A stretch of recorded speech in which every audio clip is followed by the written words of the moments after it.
Welcome everyone to the 267th weekly MLP Drawing School live critique stream.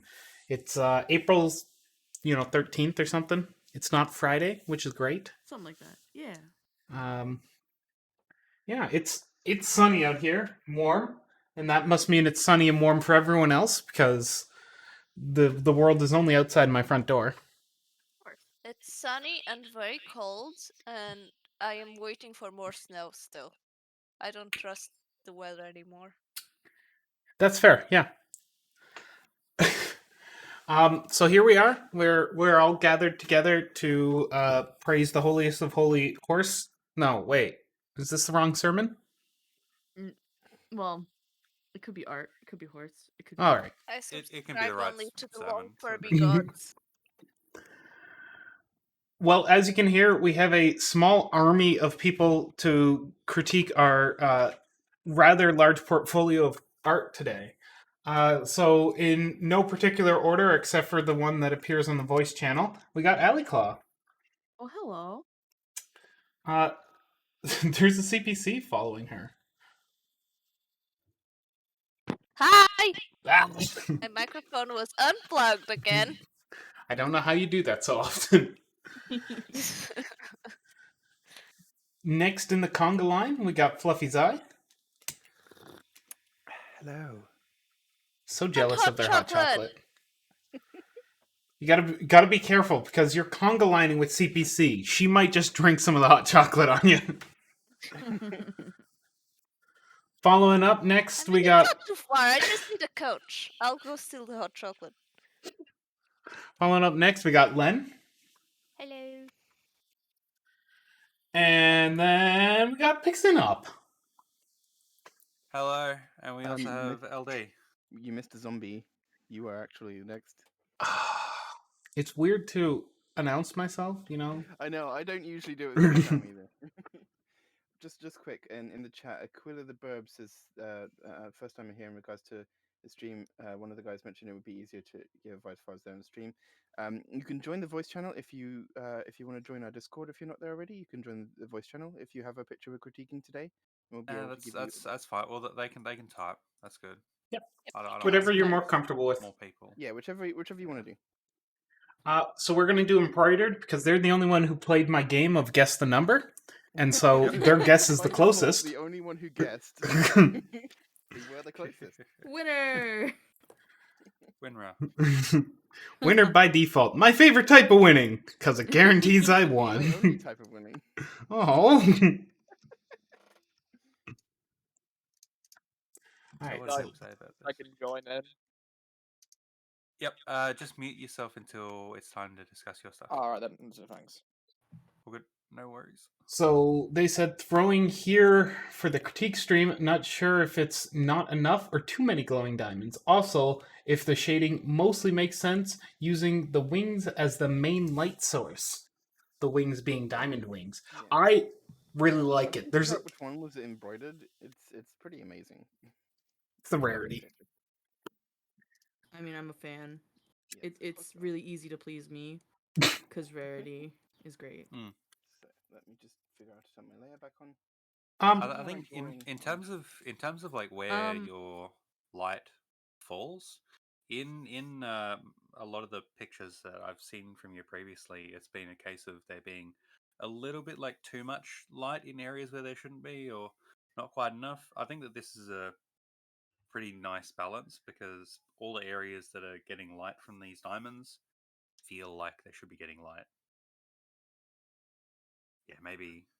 Clearly, my pen disagrees because Stuff there.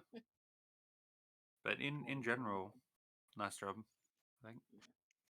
I'm just sort of outlining what this. I don't know if you do this while you're drawing. Maybe this is part of your process, but what I always do is just to sort of outline the areas where the color naturally would fall.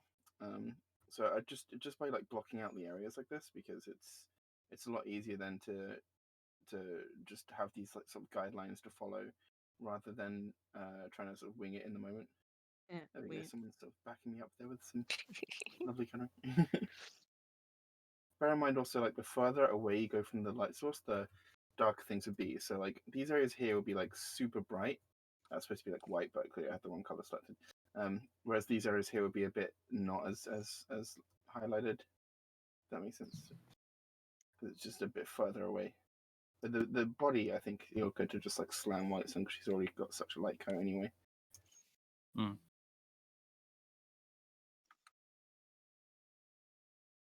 I kind of want to touch on. Oh, go ahead. I remember because I've done a fair bit of like life drawing-y sort of stuff, and one of the pieces of advice that I got for that was after I've like drawn something up or someone up to basically like do like what Fluffy's doing there, but like while looking at a reference. So like draw something based on a reference picture or whatever, and then come in with a different color, and then just outline where all the shadows will be, and that'll sort of sometimes that can sometimes be pretty useful in terms of like boosting your sort of knowledge about where to place lines like this and stuff like that. So that might be useful. It helps a lot to sort of define the shape, I think, because I mean, even if you're doing soft shading, because like obviously if you're doing cell shading like this already is like most of the battle, you've got like the lines where the shading's going to roughly be, because it's of course cell shading typically just goes from one color to another outside of any like extra gradient effects. But when you're doing soft shading, it still helps to do this because then, like, while it's not going to be just this rigid line, it does help to block out. Okay, this is the area where there's shadow, and then you can just sort of soften it and blur things, or just do it as softly as you want to with whatever airbrush you're using. However you want to do it, but it sort of help you have a guideline of like some areas might be sharper where like the curve bends sharper, or where like the light is more contrasted on it. So it sort of gives you a point to think about that.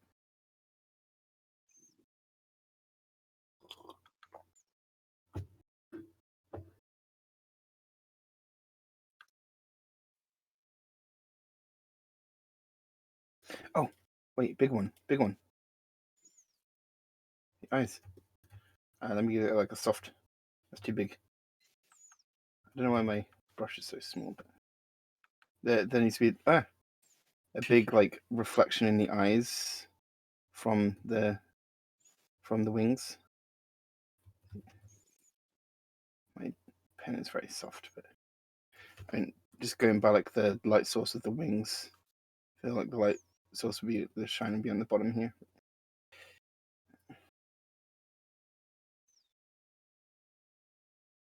Yeah.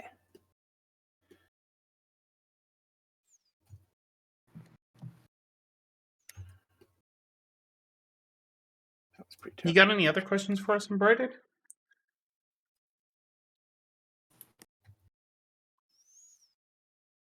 Also, any Scootaloos? Do you got any Scootaloos for us?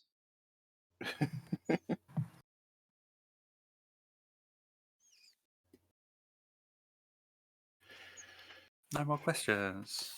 All right, let's go on to our next person. Great picture, M. Who's Aquila's right next to them. We're gonna do Aquila, and then Tofu after that. Yeah, why not? I've started drawing in this one already because we have a lot of pictures today. Okay, all right then. Let's get started. Awesome. So I think the one of the main reasons why this might feel a little bit awkward is just because the gun isn't really sort of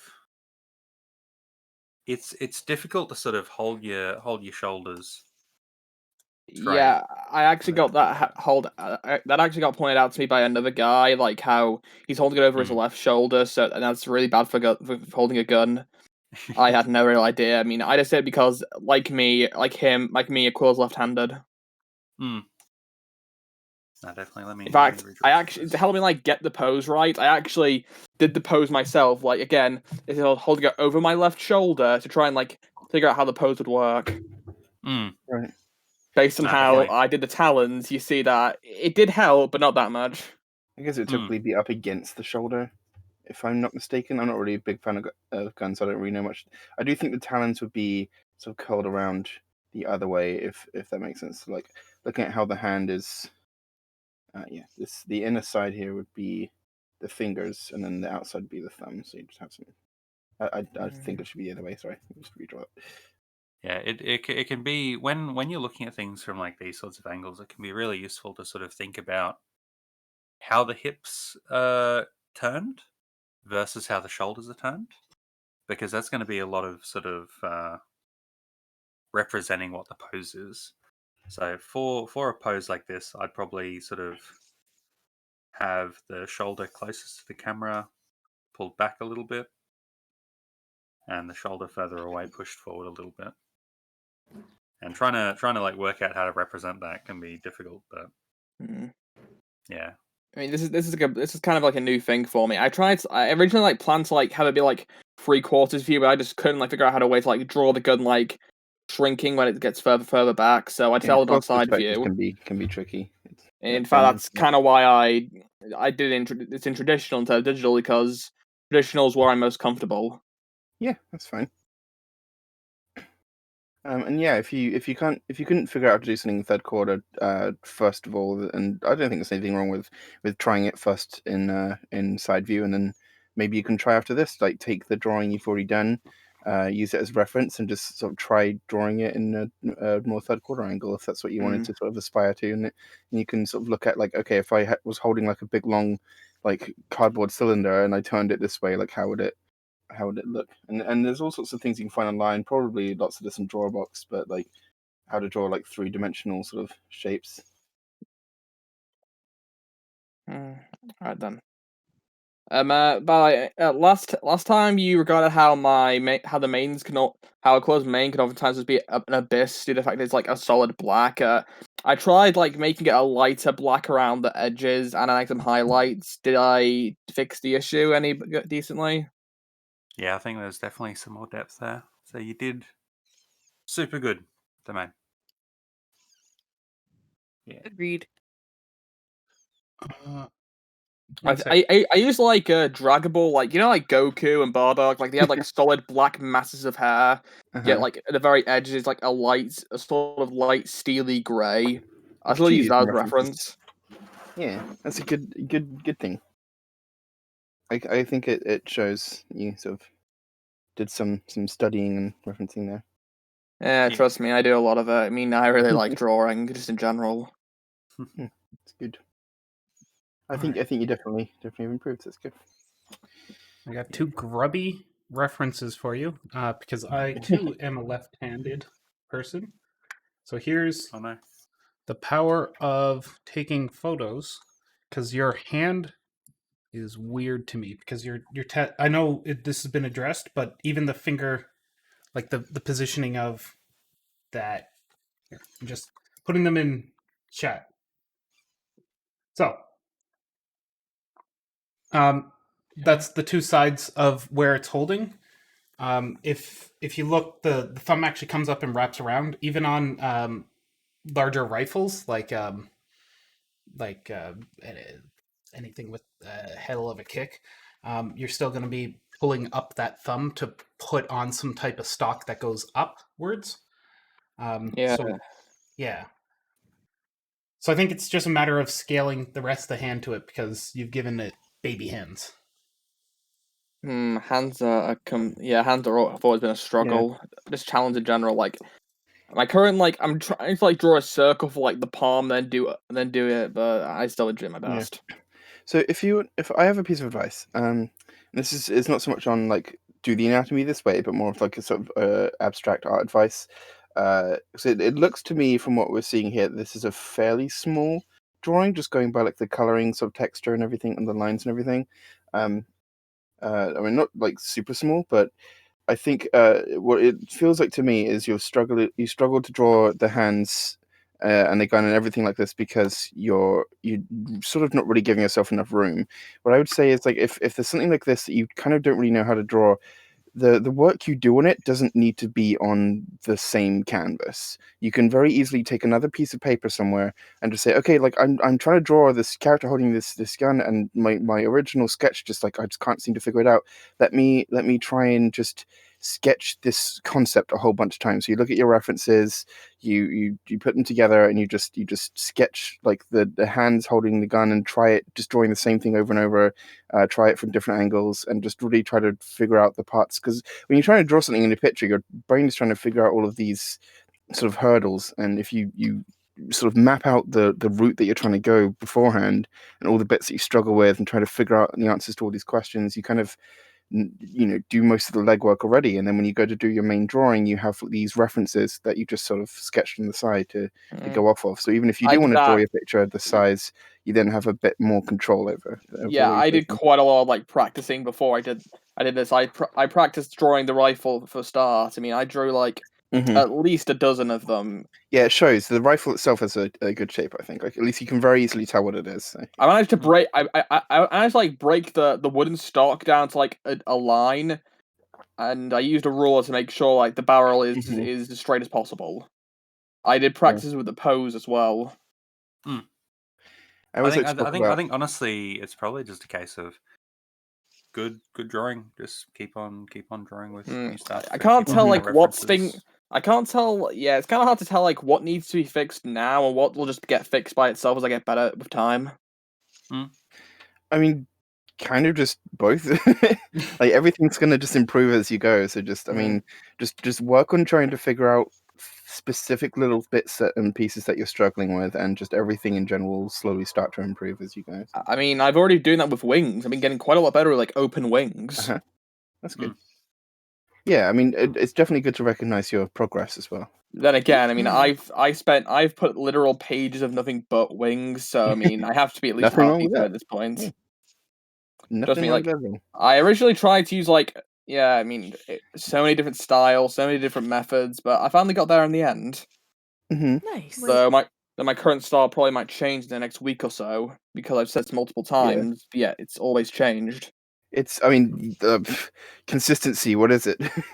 I think just focusing too hard on trying to have a style, I think, is a detriment to a lot of artists. I think just figuring out the ways that it feels comfortable to draw, and just be okay with the fact that your style will continue to advance over time as you go, even after you found. Like, oh, I like doing things this way. It might not be the way you do things forever, but there's no need to rush to that next evolution. Just sort of let it happen and be okay when it does happen. There's a lot of people being like, oh, this is my style, this is how I do things, and I can't do it differently. Or, oh, this isn't good enough, I need to have a style. It's less about developing a specific style and more of just trying to figure out how to draw them okay. I mean, that's fine. That's basically what most art is. It's just trying to figure out each little bit at a time. But it will advance. Just give it time. And I think don't try to rush too much. Just focus on doing the improvement rather than how fast you're improving, and that's the main thing. I think you're doing good. Yeah, definitely are. Yeah. Thanks. Keep it up. Is this another trick to make me draw wings? Because I did. Yeah, my only real regret with this one is that I didn't like draw him in like the sniper's clothes, the sniper outfit, because he's meant to be the sniper from TF2. I see. But again, that's why I've got like the jars next to him and the clock. It's meant to be like that.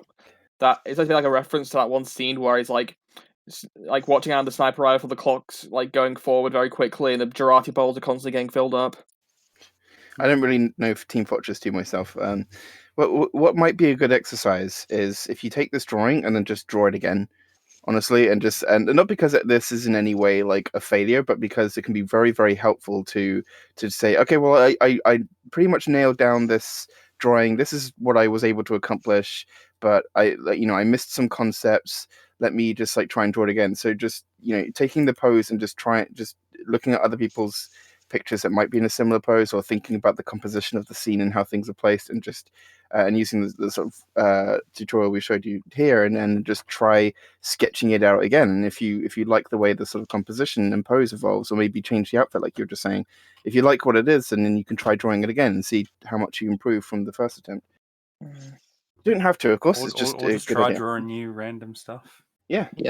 I'm mostly like focused on like sitting poses at the moment.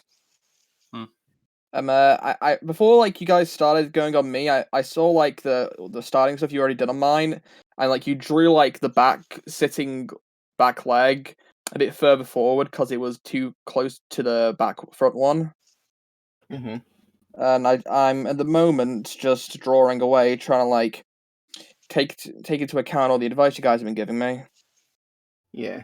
I mean, sitting poses are difficult. I'm not very good at them myself. The book I have, Little Pony Drawing Book by Impact. It's actually pretty helpful. It helps a lot with everything. It's a really good book. Yeah. Oh yeah, you know about it? Yeah, they did a really good job with it. It's... You know, if not being official, it's really good.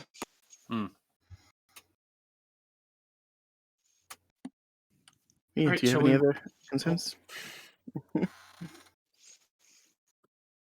Oh, and the reason, last thing, the reason why it's got no scope is because it has eagle eyes. He doesn't need a scope.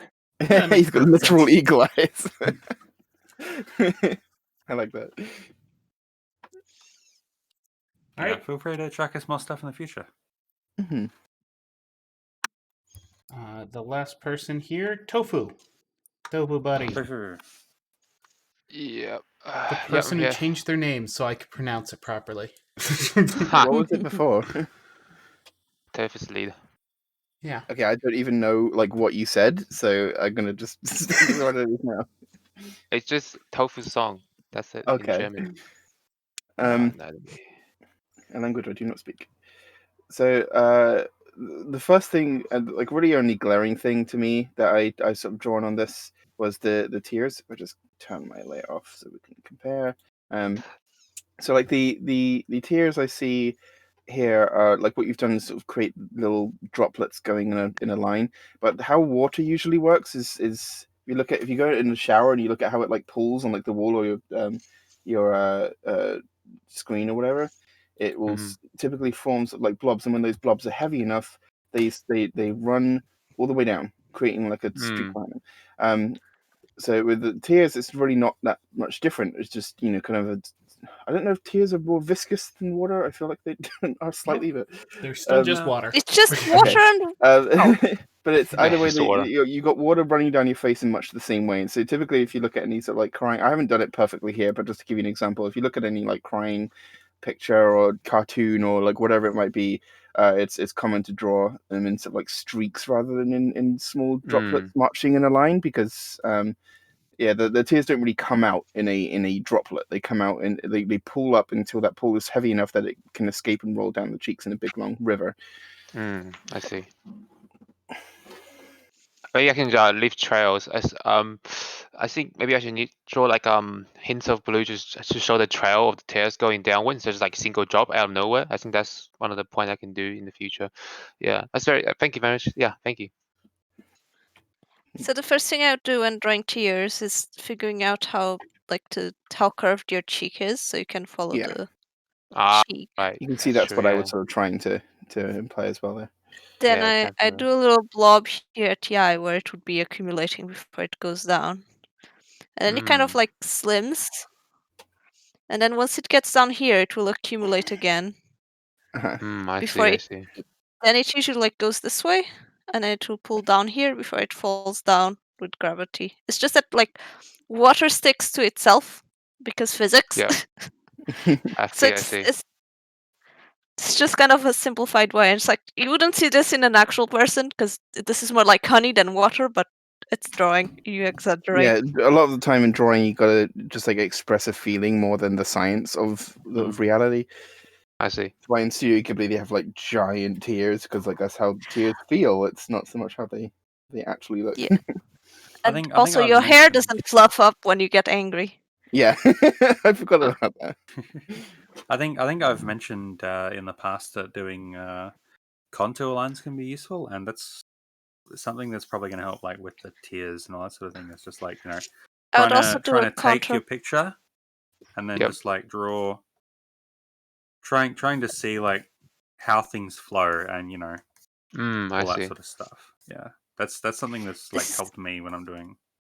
I see. I would do it especially around the nose, just because I feel like the shadows aren't quite following the nose as well as they could. Like this shadow here would be a lot less smoothed out than you have, and you'd have a much smoother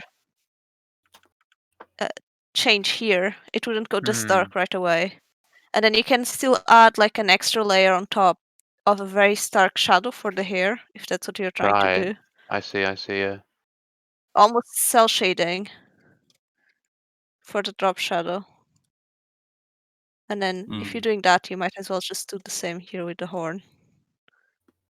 So it Right. feels like it's part of the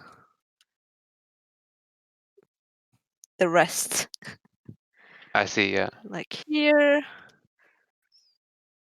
So this is what I normally do. First I go over with really soft shadows, and then I'll go over with a multiply layer and do this whole thing with the drop shadows. Like here the hair would do a drop shadow, here the ear would do a drop shadow, here the hair on the ear.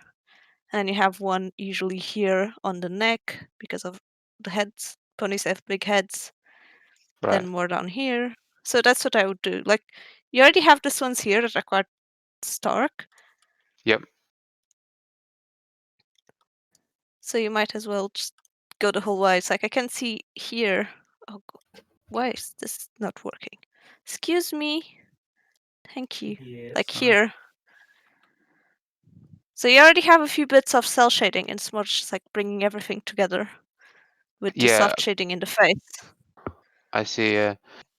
Yeah, I used to get advice from a friend, and he told me that for certain edges of the face, you should have hard edges like hair and stuff. Hair and the shape of the muzzle, like especially when certain light angle, the muzzle should be like pretty hard, hard edges with the shades.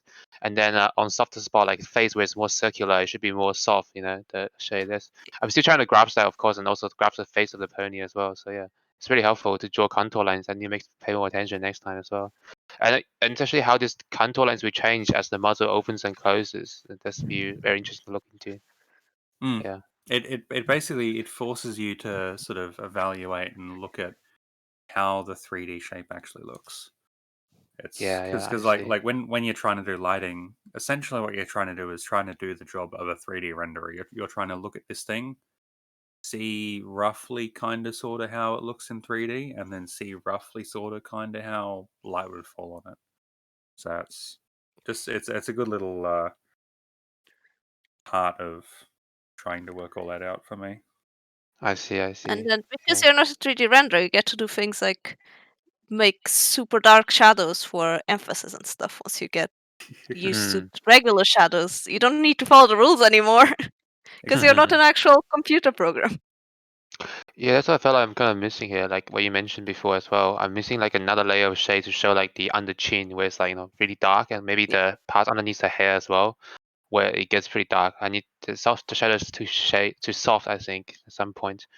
Yeah. it's the kind of thing. Cell shading is really good for like when you're trying to. I really like using harder shadows when you're trying to like learn shading, because Hmm. soft shadows can look nice and all that sort of stuff, but they can also you can cover up a bad job of placing shadows by making it soft. And when all of the shadows are hard, it means that if it's like not placed quite correctly, it's going to really stand out. So it's probably going to force you to be a little bit more I see. correct. Oh That's yeah, that's What okay. that's, I that's do a just lot personal is opinion, but I'll start with cell shading so I have a guideline to what I need to do without having to fiddle with the airbrushing, bleeding everywhere, going everywhere I didn't want it to go. And then I get the blur tool and I smooth it out, and then I paint over it for the soft shadows and adding some extra depth. Because when you're just doing cell shading, especially if you're just doing one color of cell shading, it gets really flat. So then I go over Yep. it and paint over the shadows. But then I you already see. have that base there that if you did with the whole light source and everything, it already gives you the like indication of where things need to go. Yeah, I see. Nice. Thank you. One thing I used to do is I do the hard edge shading, and I just use a eraser to erase them, and then I just use soft brush to brush in some of the parts. But yeah, I think that's a good point to use hard shading to really show your weakness about the shapes and stuff, and then fix them before just hide them with soft shadows. Yeah, it's a really good point there. Yeah, lots of stuff to learn. Always so much time. Yeah, Keep always. going though. You got it. Yeah. But you're going good. You're learning like lots really quickly, and it's very exciting. Yeah. And also a little scary. Make sure you're good. Yeah, going alone.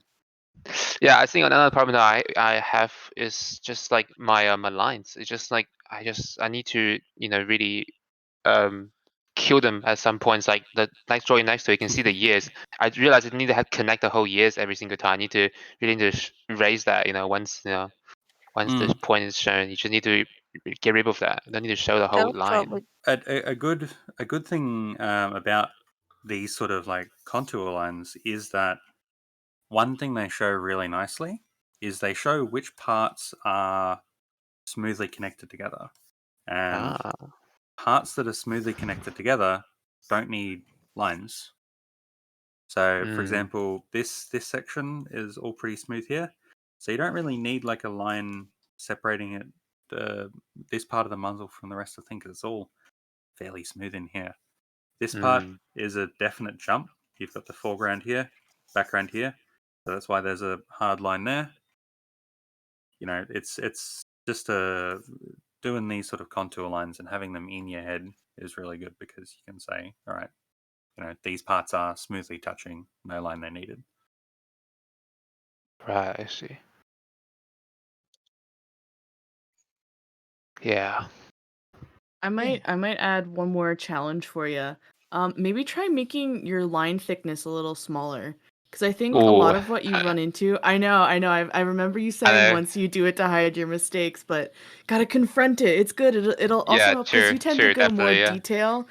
Because you tend to go more detail, I think thinner lines will benefit that, because usually really thick lines are for bold, very simplistic stuff, but you like to get that nice detail in. So I think the thin lines will also help with also translating the shading in and all the stuff. I think I have like a you hard don't line. have to like switch to that permanently, but just try it for a little bit as an experiment. I think that's a good point, because I can have like a hard line as a background and just draw over thinner lines. Yeah, definitely. Yeah. And you don't have to go into like pencil thin lines like immediately. You can like just shave it down. Try doing it a little bit thinner.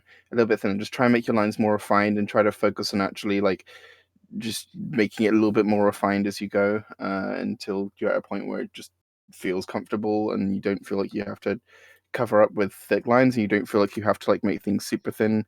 Like there's definitely a point where things will just feel natural to you. So.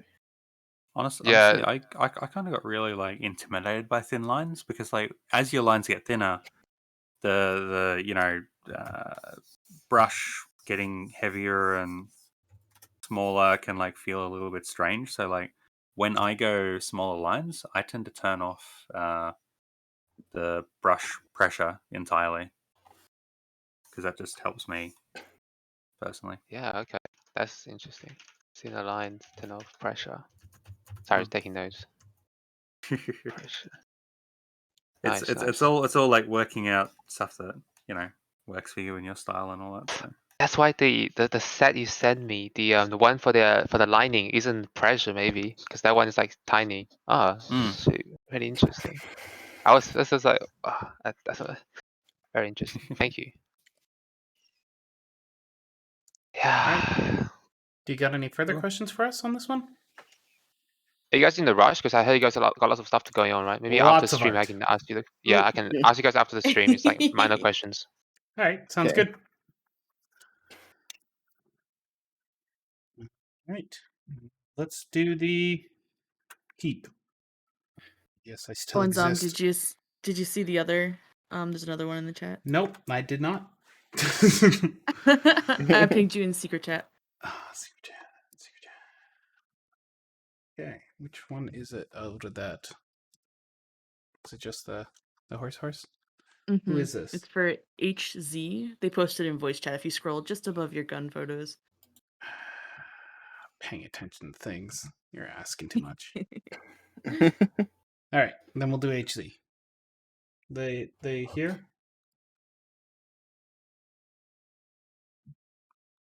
Hello? I'm not sure where they are. Someone want to ping them? Because I don't think they're... Oh my god, what am I doing? There it goes. No, that's strange. Yeah, we're gonna put horse over here. Horse goes there.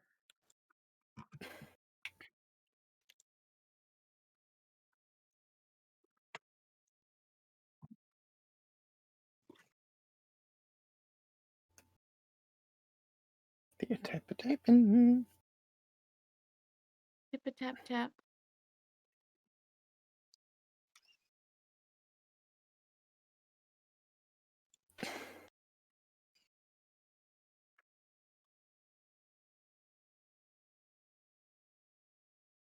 Oh my god. They're just grabbing headphones. Alrighty.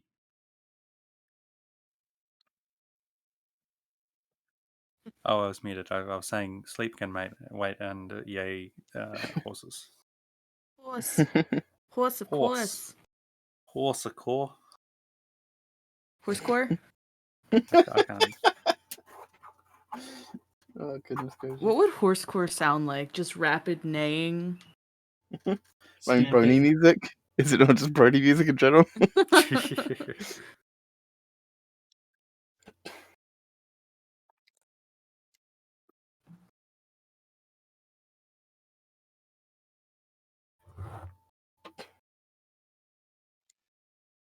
Boo, boo, boo. Doo doo.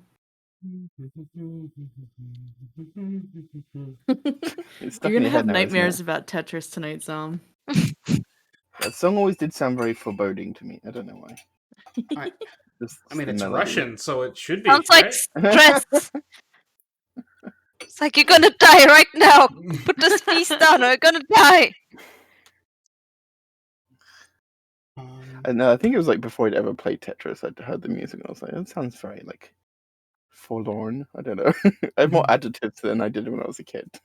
I've never actually played it, but weren't people raving about the music for Tetris 99? Like, I've played Tetris, but I mean, like, Tetris 99. That was, like, a big thing when that came out. Oh, yeah, it's really nice. I like having the sound on. It's also very stressful. Just waiting for HZ to... Yeah. They have a very good remix if you manage to get to the top 10. Well, I can manage to get to YouTube, so... That is a good point. I can manage to get to YouTube, Allie. That's a mood. Okay. Got into top 2. It was really great. I don't know what everyone else was doing. Oh, is person back? Sorry. Yeah. They're in the Picato. So I've just made 2 little adjustments. Also crop the picture. Appreciate you giving us the ones or the references you're using, but I've run out of space to include more pixels. We're on a pixel limit. Yeah. So they in the critique channel they said tried to add more to the eye shading, which didn't really work, but the eye shape itself is starting to look better, I think. The eye shape is definitely very good. Very rarity. It's definitely something that like the sort of like coloring and shading of the irises and stuff is very much a stylistic thing with 10 million ways to approach it. There's like so many different ways to be creative with eyes, and at first it can be very, very like stressful. I know, like a lot of people in the group talk about how they struggle with eyes, but there's so many ways to do it. There's just so many ways to experiment, and like I've settled into a way that I really, really like after years and years of like trying different things. But yeah, just have an explore and look up like eye coloring techniques and find different things. Yeah, I'm just messing about with the I went back too far. I'm just messing about with the sort of muzzle shape a bit, because from let me draw out a box actually. I'll draw out a box in red.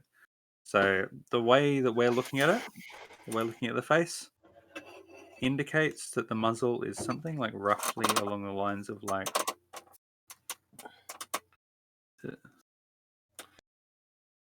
this probably, sort of like coming out towards the camera.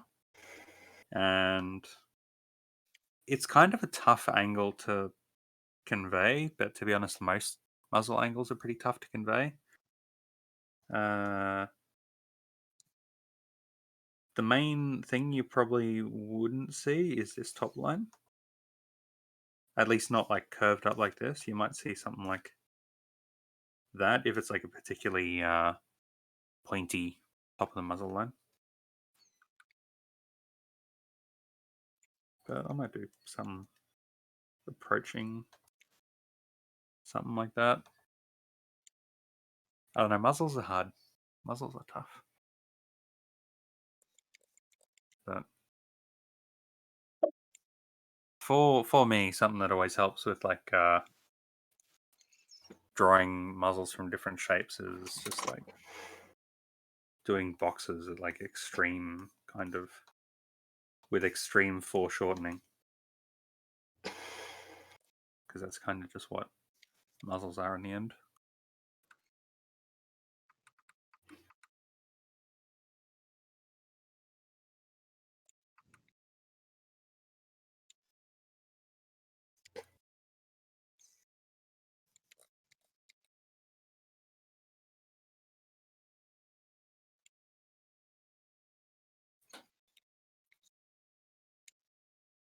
You got some people doing different hats as well.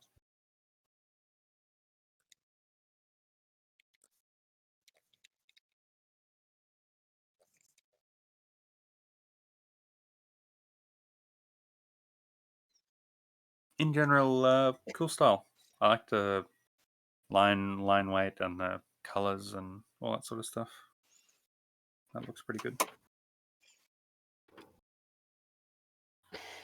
I think with the hat, something you can do differently with the hair is have it interact with the hat a bit. So like, since it's a cartoon world, we can push things a little bit. Maybe when a human wears a hat, that hair stays flat. But like for ponies, you could have it, stick up a little bit, try to fight the hat, overlap it. Because it's like a little like, it's like sticking to the head with the pony, like putting pressure down on the hair. And since it's very short hair, it could like flip up, have little spikes, and you can have fun with it, create that volume instead of losing all the volume of the hair by just making it flat like a piece of paper against the head. So that would be my 2 cents to make that hat pop, make the hair pop. I would also say use seams to your advantage, because you're trying to show the top of the hat, I think. And I'm looking up references, and this style of like round sailor hat seems to always have like this seams at the top. So you can use those to show that it's a ball instead of just being a circle. Instead of just being flat, you can show that it's pointing this way. That makes sense. And then I wouldn't do like this, because it's just a cylinder. It doesn't have any shapes, so it goes more like this. And then you can add a little lip here, instead of doing little points that flare out.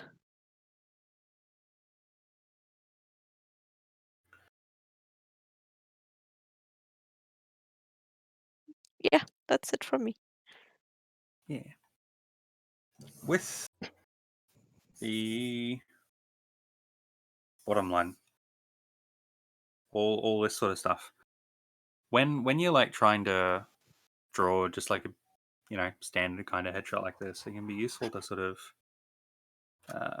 trace out a little bit more of a flowy shape rather than just cutting it off pretty much. So if you look at like something like this, the red line that's been drawn there, or like this little V shape, or I like to do this one where it shows the shoulder. You go cool. like this. Yeah, or something like that. And then if you had a full body, the shoulder would just like connect here. It's all just about tracing it along and making it look like it's a little bit more of a cutout from a full picture.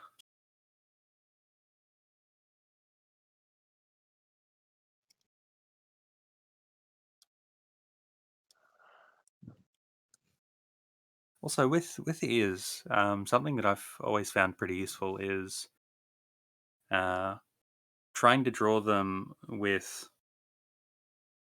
one side straight and one side curved, and that might be interesting. That might be useful. Like if I was drawing this picture, I'd probably like do something more like along these lines, boom, and then boom, and it's just a very easy way to sort of show direction, show sort of what way the ears are pointing. But you've also got, different sorts of like flowy designs like here and all that. So lots of ways to go with ears, but keeping the if it's like a normal sort of a pony, the keep an eye on the tip of the ear especially, and just making that like a little bit rounded can like make all the difference in terms of coming across as a more flowy, more natural sort of looking shape. Also, I was in the wrong channel and I wasn't reading any messages. Yay. For the inner ear, it really depends. That's like a style choice thing. Personally, I would curve it slightly differently because this big thick part here you have the line for connects into the head. So I like to go for a little bit of a smoother transition and have it come up from the scalp instead of going right towards the eye.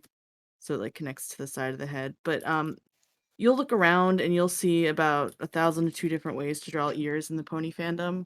And my suggestion would be collect the ones you like, practice those, and mash them together if you want to try new things. But study the things you like, study the things you like to see, and find out what you like to draw. Yeah, I get a program called Pure Ref, which just lets you like drag pictures onto it. Everyone loves PureRef. PureRef is the best. Basically, get this program, and then collect a bunch of ears that you like that look good, and then just chuck them all into there, and then look at them while you're drawing. Out of like all the different like pieces, head shape, muzzle shape, different sorts of anatomy of ponies, the thing that's changed the most has been ears, and that's probably true for like a lot of artists that have done pony stuff, because there's like 100 million ways to do it. You can do like the folded taco thing and then have it like inside, or you can do it like just very simplified, or even like boom, or like there's like 100 million billion different like ways to approach ears. So Yeah, it's once you have a style that you want to go for, and once you have something in mind that like you think you want to replicate, we'll probably be able to provide more useful tips on making it look natural in that style. Because if you're just like, hey, please give me help on ears, you'll have everybody trying to give you help in different directions. So go look at some fun art and see what you like, see what interests you, makes you excited. the best homework.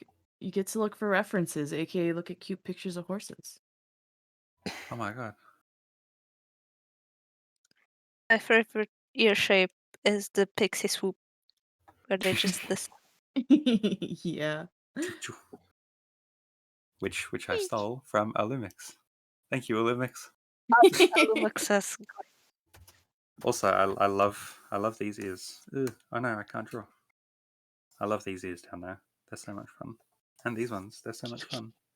And these ones, oh my god.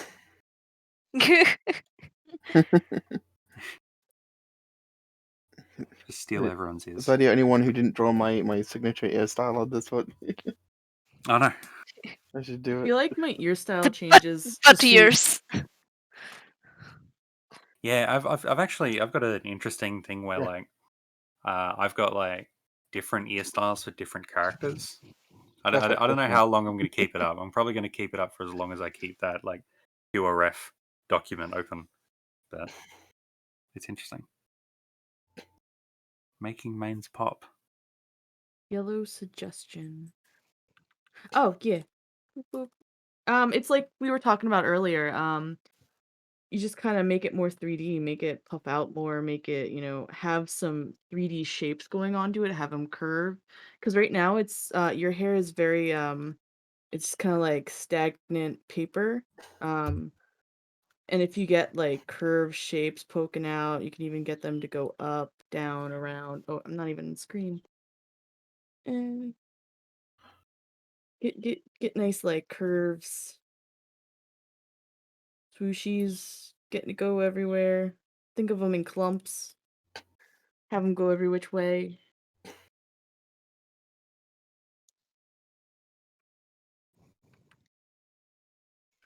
I think for me, when I finally figured when mains finally clicked for me, it's a matter of stop thinking of mains in MLP style and start treating them like actual hair. Not that you need to do hyper realism, but MLP style is their sheet of paper, right? Because it's flash animation and like very simplified. There's nothing wrong with that. They look great. We love it. We know it. But just to think of them as, you know, actual flowy things, actual objects. They're usually light. They're flowy. They're very swooshy. And if you get more of those like shapes going and building up on each other, you get a nice soft fluff going on. And there's lots of good tutorials. I think there's a few in tutorials itself. But yeah. Goof it up. Have some fun. Swooshy hair clumps for everyone. If you want your ears to be realistic, look at donkeys. They're very cute. They're very cute ears. Sometimes I'm supposed to brush the donkeys at uni, and I just spent a whole hour petting their ears because they're very cute. I do clean their hooves eventually, but they don't like it. I don't like it. I would rather we'd both be happier if I could just pet their ears the whole time. Yep, time to go do a bunch of Rainbow Dash. Yep.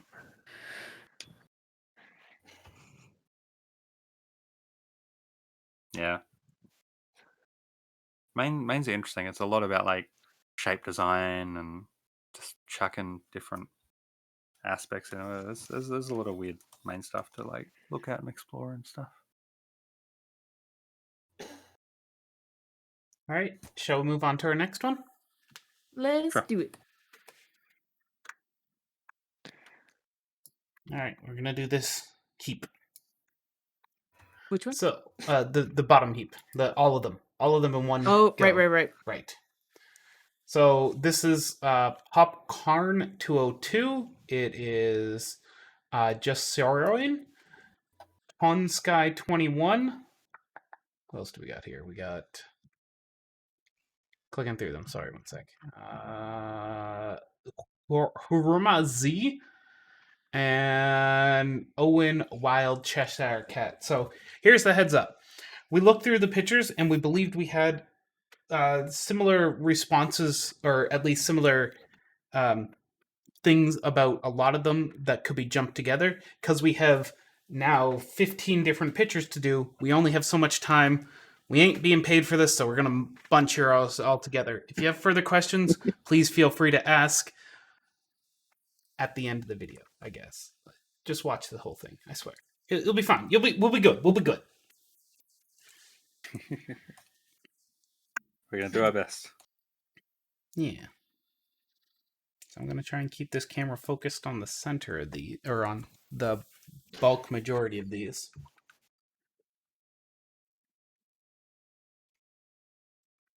So, for everyone involved here, all 5 of you awesome artists, few things to keep in mind when approaching your art. References. Use them. Love them. Become one with them. They aren't poisonous. They don't burn. They don't hurt. They are a very, very useful tool. It's like choosing to not use a pencil because someone told you pencils are cheating. And in fact, you should just be scratching on the paper with a rock. They are wrong and they should feel wrong. Using references is a good thing. You don't do math without looking at a math question beforehand. Why would you do art without looking at art? It doesn't make sense. So use your references. Now you might be going, how the heck do I use a reference? Do I just throw it on there and trace over? Do I, stick a whole collage of them on a wall and hope that something sticks? Actually, that's really up to you. Them. You eat them, yes. You blend them in the blender into a fine paste. Add some apples, some banana, some strawberry, a little yogurt. Get some protein going in there if you want, and just have a nice smoothie. No, in actuality, my preferred way of doing it is I get a few references of pictures that I want to try and emulate the feeling, the approach, the delivery of. So what I mean by that is I will go onto DeviantArt, Derpy Brew, Twitter, Tumblr, wherever I want to hunt down the artists and the art of my choosing, and I'll go ahead and collect a whole bunch of them. Usually when I'm casually scrolling through, bored and whatever, I'll be collecting these pictures anyway. And building up a collage of them of sorts, just a big folder of interesting pictures. Take a bunch of them, stick them together on the canvas, on another canvas if I choose to be that cool, and I will use them as my inspiration, my guides, would it be? So what does that actually look like to use these pictures, you might be asking? Well, it's actually surprisingly easy. Surprisingly easy, easier said than done. I don't know how I'm going with this one. I'm going to go with easier said than done. You go ahead and start breaking them down, and breaking them down is a talent in itself, but it's very critical for understanding your own pictures. If you can break down other people's pictures, you can likely work back on yours to further it. The same reason we love to critique a lot of people is because we get to use this time to further understand our own art and our own mistakes. If I threw here, I'm gonna use this horse that's being drawn on the side here as my reference here. So if I wanted to break them down and I said, I'm looking for a pony just standing, hanging around, let's do a 3/4 view, I would get a look at this reference and start going, okay, I really like their head to body ratio, so I want to try and emulate that. And the best way I can find to emulate that is putting some numbers behind it. So I'd go, this is one head. Boom. 1H will be one head unit. And I take that head unit and I get to apply that head unit to measure out the body. And I find, oh look, the chest is about one head unit. Give or take a little bit for the neck. The neck looks like it's maybe a fifth of a head unit. And it doesn't have to be perfect. It's only rough guides here. And we look down at the legs and we get, whoops, we get me choosing a different color somehow. We get the body, or the legs, which in this case, about 2 head units. So if I wanted to approach or try and emulate what this artist is doing over here, I would be building up my horses with 4 heads tall. And I'd break down the entire horse like that. And that is how I approach it. I know there's a few other artists in this voice chat right now that approach theirs very differently, and they'll probably chime in a moment on how they do it, but I find this method works for me. Yeah, it's kind of interesting. Like, art, every single artist sort of approaches everything completely differently, and so like you're gonna have people who approach it in terms of heads tall. You're gonna have artists like me who just like putting up pictures of other people's art and then sort of kind of tracing it and simplifying it to sort of get an understanding of how it works and that sort of stuff. You're going to get artists who try to like draw out, or who draw out like little skeleton-y sort of things, and then like joint patterns and all that sort of stuff. It's a lot of it is all just about sort of looking around, seeing the methods that other people use to draw their art. If you look at how to draw, you'll get like a bunch of different things. You'll get like Proco saying just use beans and measure based off this. You'll get other artists saying do heads, saying do whatever. Learn, or like go through a lot of those different methods and then just see what clicks for you the most. And then once you find something that clicks for you, you can jump into that method like as much as you want. And then when you submit stuff to us, you can say, hey, this is mostly how I approach drawing pictures. And then we can critique you based on that, based on what methods you found that work for you.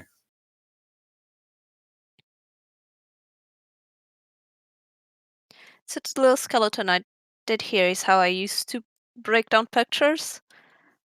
This is the simplest way I have to explain it, which is like there's a spine, your horse needs to be connected to the spine, and the spine extends out to the tail and ends around here, and then the hair just kind of swoops. And then you have your leg bones and the MLP. Like horses have a million of them, but if you're just doing standard MLP horses, you can get away with just these 3. And an extra joint for the hoof. If then you want to go past that, I tend to use a lot of like this bean shapes. Like I do this for the hoof, and then I'll connect this to the rest of the body. And they give you more organic shapes, but they are more difficult to explain. It's just kind of vibes based.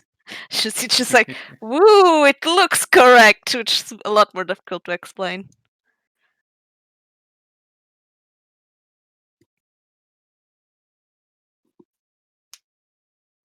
At the moment, I'm sort of drawing this wing, and something I will say is that if you look at like most birds and all that sort of stuff, the wings are basically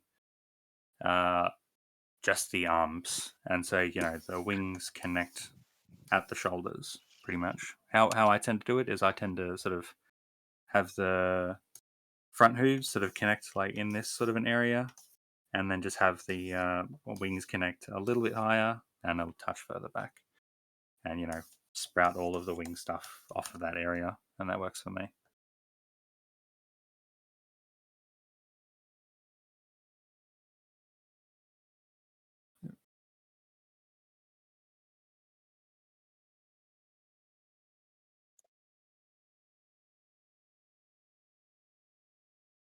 Yeah, and there's also on the sidebar of our subreddit, there's a lot of good resources for breaking down pony anatomy, all this stuff. There's so many good resources on that sidebar. And if you're in our Discord, we have a whole tutorial channel. I know it doesn't look like there's a lot of pony tutorials in there, but hopefully people are tagging stuff. So if you just go into Discord and use Discord search function to search in the tutorial room, there will There's be so much pony cool anatomy stuff in there. stuff. The pony anatomy stuff's just mostly at the beginning because that's what it starts with, and then it just evolves into all the art.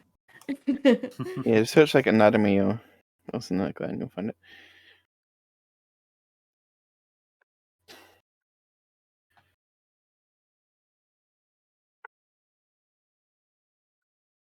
Yeah, shall we move on to the next group? Let's do it. Lots of good pictures here. Lots of good pictures. Keep on drawing, and hopefully our little overdraws have been useful. As I said, if you have any questions, feel free to ask. I will do everything in my power to answer them, or I'll happily throw them at the other people in the chat. One or the other. Okay, we're gonna... Let's do the pinky. Punka-da-punka-da-punka-punk. Ping, ping. Pinky. This one is by Bradley Boren, and it's Fresh Drawing of Pinkie Pie. Now, when you say fresh, do you mean like fresh as in Fresh Prince of Bel-Air fresh, or are we talking like just off the printer? I think like just more like Fresh a Eats loaf the of app. bread you just took out of the oven. Oh, that makes sense. So I had like no real issues with this picture. It's amazing. The only thing was that the ear comes like over the. If you look at where the ear would like naturally join up, it would like cross over where the eye is, which obviously that doesn't make anatomical sense. So I drew sort of like where the edge of the head is, and where roughly, and where the sort of start of the ear should sort of really be in this perspective, and if it tucks over, it would tuck over only very slightly. Otherwise, it would sort of go behind the head, I think, from this angle. But it's right on the cusp there. But like having it come on top was sort of overlapping the eye socket a little bit. Just curious, is that background noise on my thing? Nope. Matt, little brother's booting up his motorbike. With that, something that I've always found useful is like once I draw that like initial head shape thing, I tend to just like mark off a section and then just have that be like sort of the side of the head, and that sort of helps me sort of be like, all right, no ears can be in this section, and no eyes can be in this section, and the ears should probably be like somewhere up near the top quadrant of the section. So that's always helped me. But like I love the angle you've gone for, very dynamic.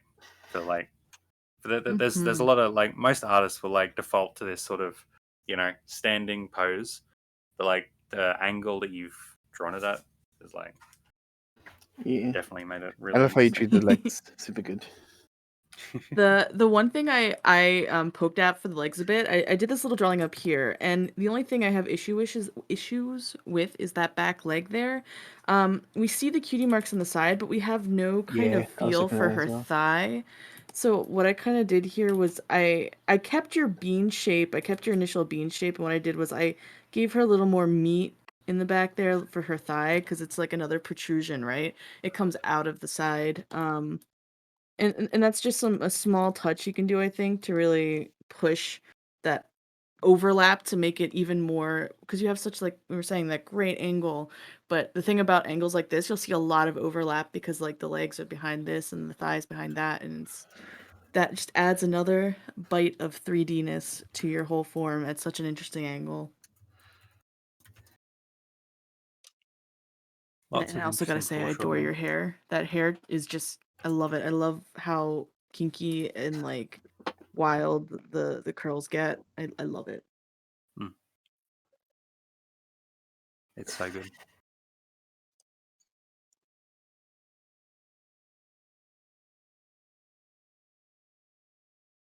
I really like this hoof because it's, I don't know, it feels weird. It feels like it Flesh? demonstrates, yeah, it feels like it demonstrates like a really interesting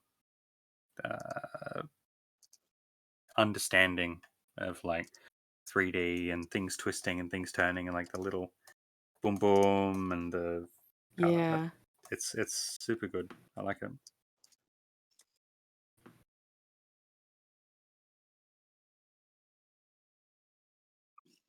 Super cool. All right. Anyone else have any other elements on this one? No. Go once, going twice. Just keep on drawing. Keep Hell on doing stuff. Super cutie patootie. It feels like you're already a pretty experienced artist, and you know it's just drawing more painty stuff from different angles will probably just help you dial in. Oh, and one last thing: critique other people. Do it. Yes. Yeah. Do it. It'd be so helpful, please. It's not even just helpful to us, but it totally is. But it's also very helpful to yourself. We get a lot of benefit from critiquing because we get to ask the questions and try and come up with answers for mistakes and issues in art. And a lot of those bring us to elements that we can improve on our own art. This too can be used for you. So critique other people. It's great. Share your knowledge. Expand your There have own already knowledge. been things this stream that I've like picked up like ideas from other people's critiques. So like it helps, and we're stealing all of that precious experience points that you could be having. Yeah, we're gonna level up soon. I get to explore elements that I want to like put into my art. I get to explore that when I critique other people's art. Good. We've seen this person before. Yeah, we have. They are circuit main. So for the podcast challenge, we both had duct tape and cereal. Also, considering we did an April Fool's joke with the Red Green show, I couldn't help but imagine with my OC being being a bit of sellout, and what a better way than a breakfast cereal mascot. I don't have very much time and energy for this one. Did in an hour while staving off some fatigue. I did working a few art styles in my work as well, and shading, and got some background stuff, since a few people likened some of my stuff to a Garfield strip. Uh, yeah. I have an honest question. Are you your art here? Like you've set a hard time, or you've set a sort of soft time limit, but it's sort of spur of the moment. Are you exploring new stuff with your art, or is this art for the sake of art? Because the reason I ask this and is because I'm wondering when you get our critique on these, because we've done a few with you, you've responded. Are you taking that critique into consideration for your next one? Like when you go to the next one, do you have sort of a mental list of things you're going to try and poke at a bit more and a bit make sure that they don't happen? I'm interested in that because we can't hear them. We might never know. Yeah. It can like like when you're just like doodling, as opposed to like sitting down and explicitly going, I'm going to focus on this thing. It can be like it's when you get like critique, the way to like absorb it is to like read through it, understand it, and maybe like try doing some sketches to keep it in mind. If you just like sort of breeze past it a little bit, and then just like keep doing some super fun sketches, sometimes that won't like push the learning that you want to happen. But fun sketches are also just fun. So. Yeah, both a balance of both is important. Like a balanced breakfast. Yeah, just like this. I will say something that might help your stuff sort of look a little bit more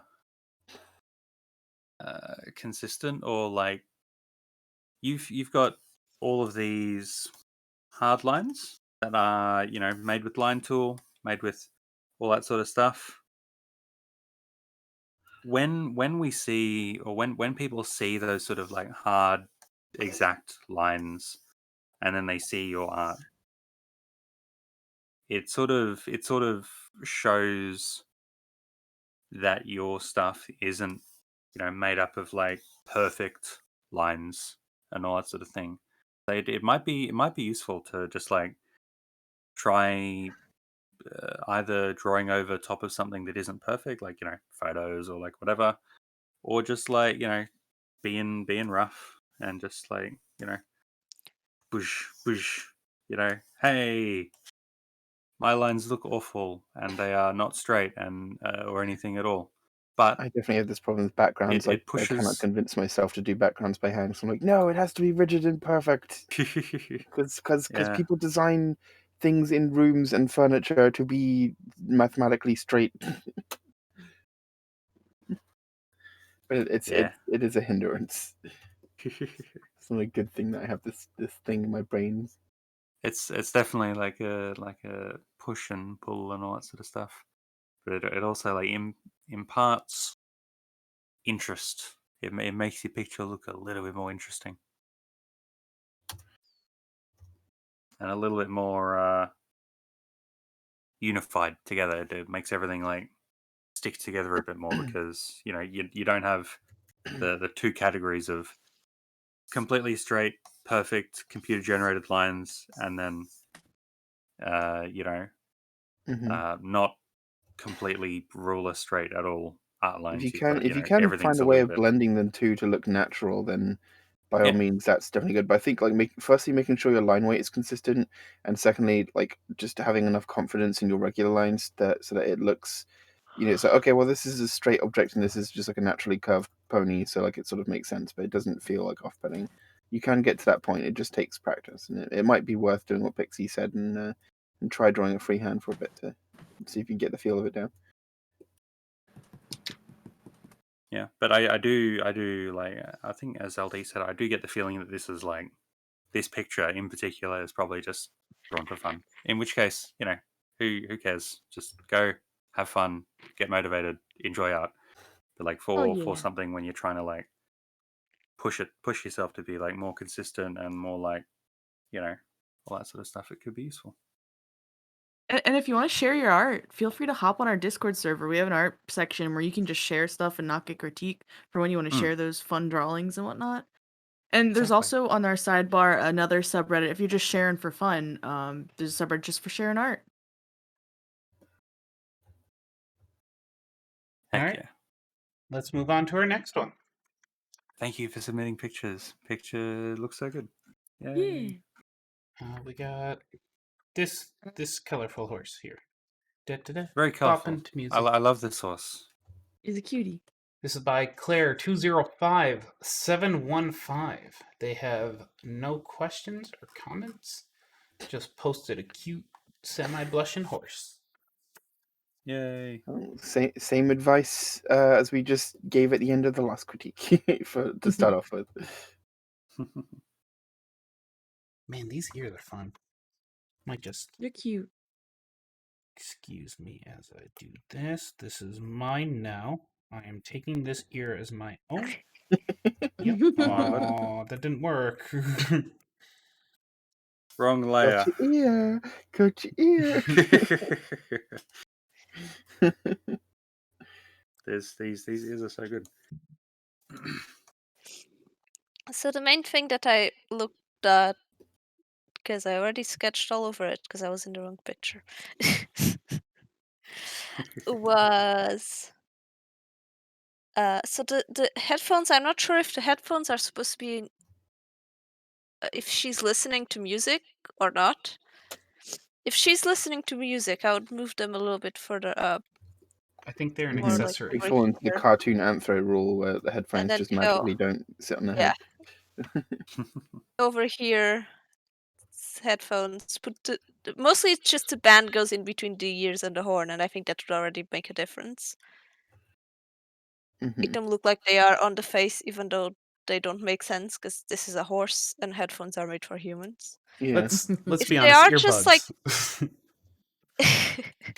Well, as I was going to If- say actually, just I've super seen. quick. I think you just lose the earbuds inside a horse's ears. Their ears are very big. Well, what I was going to suggest was how I do headphones. Is I do them like this, where they clamp to the side of the head, or like similarly, like sort of where CB, whoever drew in the green here, is like right at the base of the ear, and then have like a wire coming out that you can't see this color. What am I doing?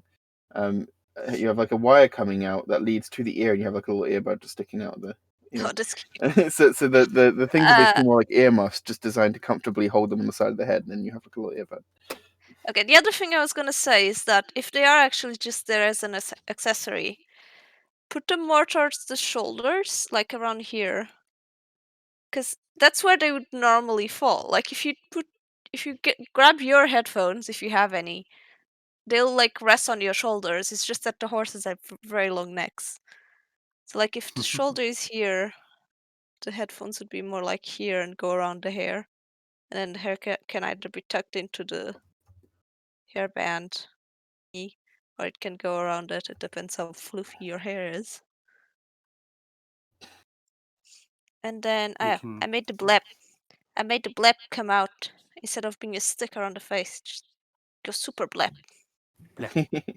Just like drawing fun 3D bleps is fun.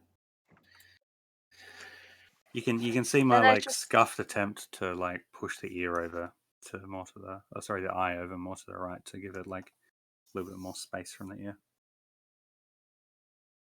The eyes are very cute. That's I like your style of eyes and the little snoot with so few lines. It's so cute. That like snoot I love. I'm definitely going to be referencing that later.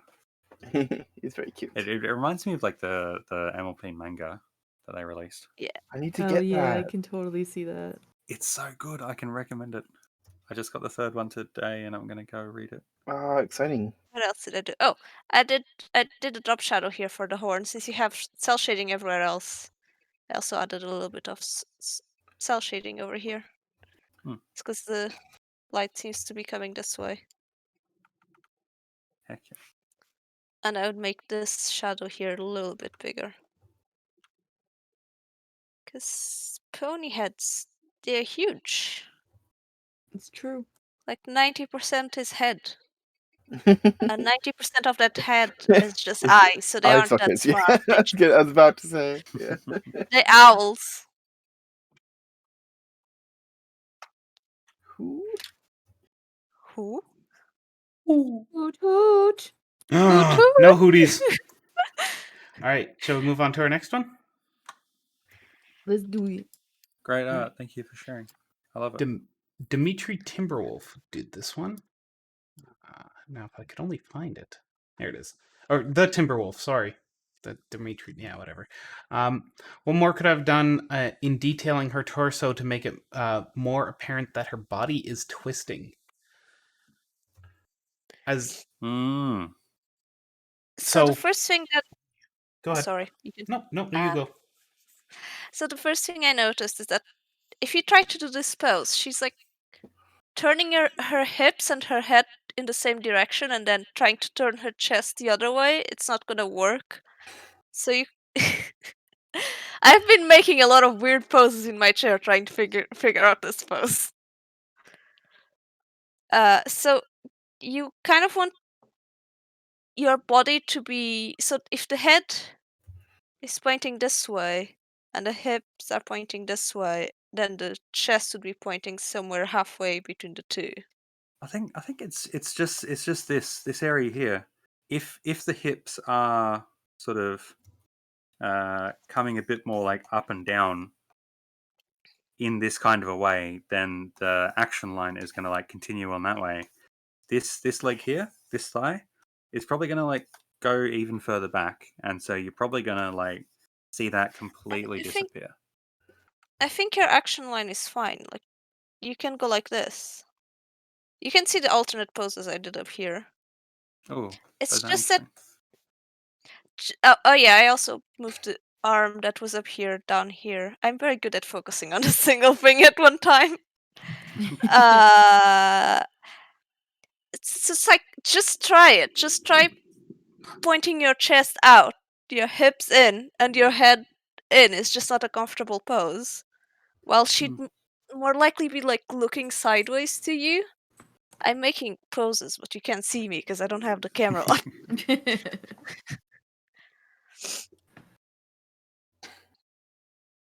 Poses like So this yeah, are that hard. would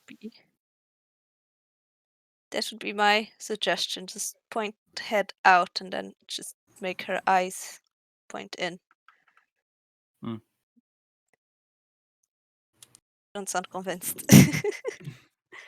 I think that sounds roughly good. Like it. There's a bunch of different ways to take this pose. Yeah. And like, you know, either finding a reference that is like a little bit closer to a human reference that is a little bit closer to this, or like even setting up a camera and just like doing some poses yourself and seeing how they look and stuff like that. If you're like purely looking for how can I illustrate the curve with a torso that is like mostly facing up kind of a thing, a little bit towards the camera, and hips that are kind of facing that sort of direction, then I would say, well, what you've got here is kind of good. We'll go like something like that.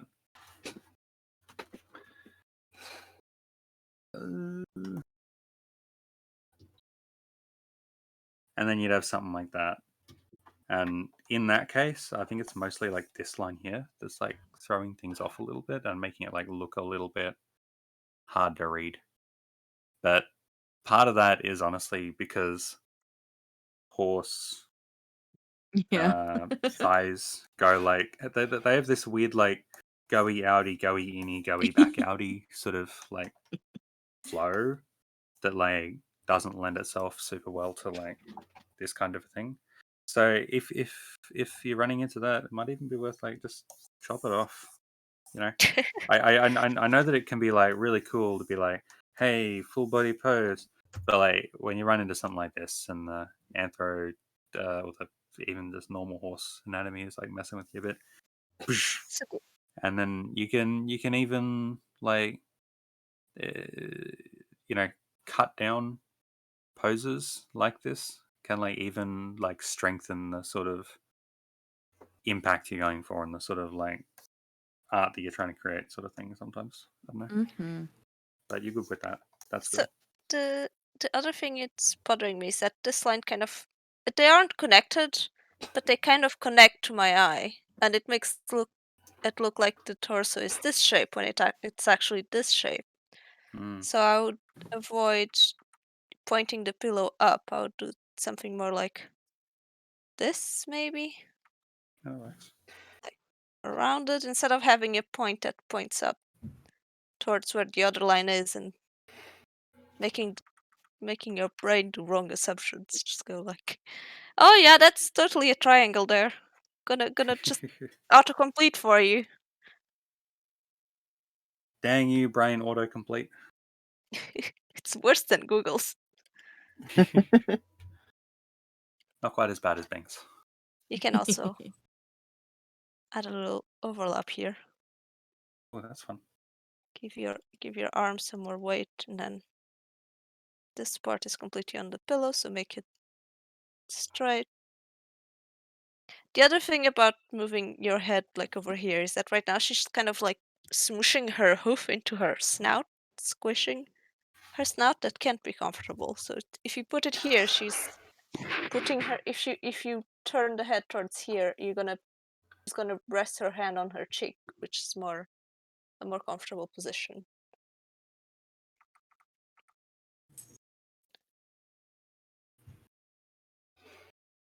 But if you were to put it this way, just move the hoof a little bit more this way, and then make your snoot overlap.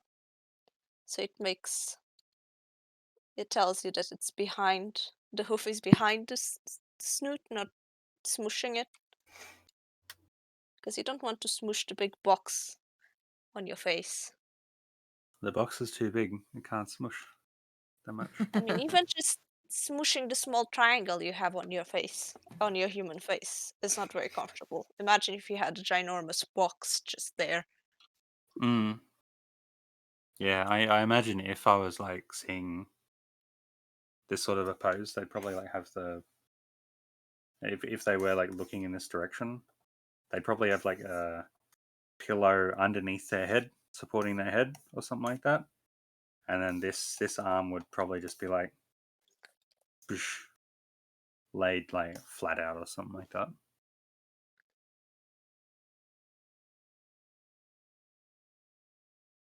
Or like this. Both work.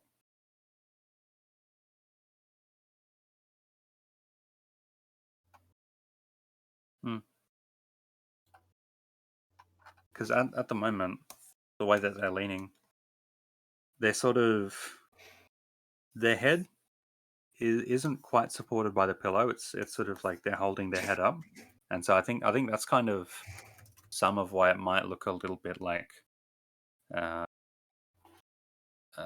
the strange. The head is they neither need something supported underneath. by the arm nor the pillow, so it's your neck's gonna hurt. Yeah.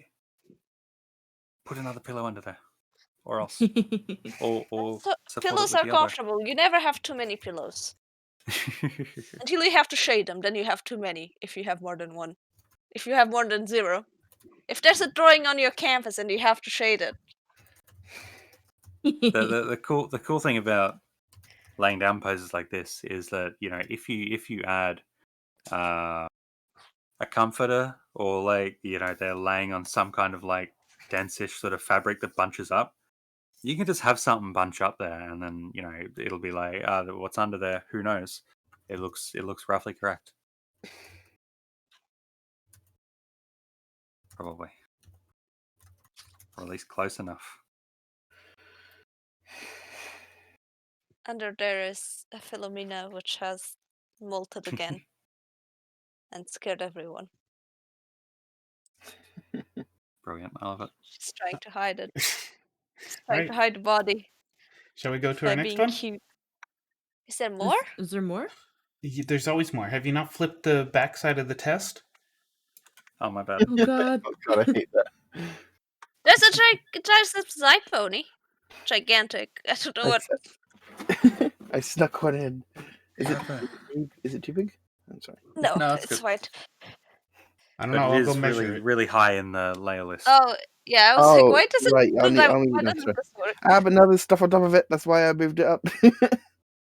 Fine, I'll create Well, a new I just layer. moved my There we go. layer up. Oh, that works too. So, do you have any questions in particular on this one, Zai? I was just looking for some quick feedback since we're here on the anatomy. That I'm not very good at doing the lifty up hoof. If you guys have any points on like the legs or other anatomy pieces in general, then Draw your be happy to. bones. Draw them bones. Draw them. I mean, Seriously. I probably did because I usually do, but I struggle with the lifty up part. So I was trying to do it a little bit more like how they do it in the MLP movie, I guess, because it's much less of a bend when they do it in the movie. But it never works out very well. I think I the thing think is, because you dropped that elbow so far down, because you've made that arm so long. That's removing a lot of that subtle lip. That Can you already have think- like a? The far shoulder is probably going to be up a little bit. So honestly, you might even be able to raise that elbow up a little bit more. I love this leg. I Oh. love all the little. Yeah, I was trying to put a little bit more like muscle definition, so there's like a few more curves in there than there normally is. I might try doing it with other characters as well.